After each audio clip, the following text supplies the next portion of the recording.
لو انت بتدور على تمارين فيتنس لكرة القدم في البيت فالفيديو ده ليك. كل اللي هتحتاجه هو كرسي بلاستيك وماسك الاليفيجن لو عندك او شفاطة. ليه ماسك الاليفيجن او شفاطة؟ عشان اعودك على نسبة اكسجين قليلة، وبالتالي جسمك هيتعود على النسبة دي ومش هيتعب في الماتش بسرعة. زي ما اللعيبة بتعمل معسكر فوق الجبل عشان يقللوا نسبة الاكسجين في دمهم، احنا كمان هنعمل كده بس في البيت. والتمرين اللي هنعمله النهاردة هو تمرين البيربس، وده تمرين مهم جدا انه بيقوي جهاز الكارديو فاسكولار سيستم بتاعك، وده اللي بيمد اعضاء جسمك كلها بالاكسجين.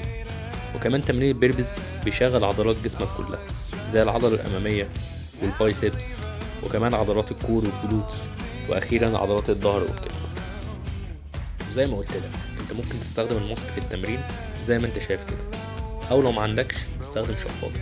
حاول تتنفس منها وانت بتتمرن، بس ما انصحش حد انه يبتدي بالشفاطة لانها اصعب بكتير من الماسك.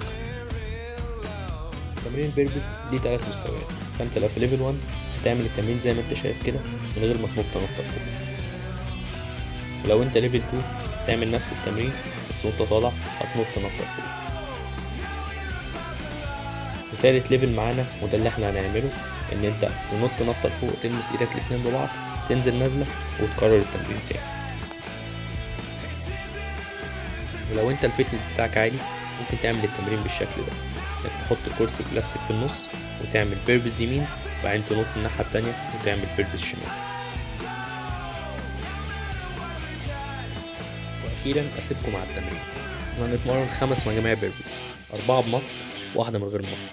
المجموعة هتبقى عبارة عن 16 ثانية تمرين و10 ثواني راحة.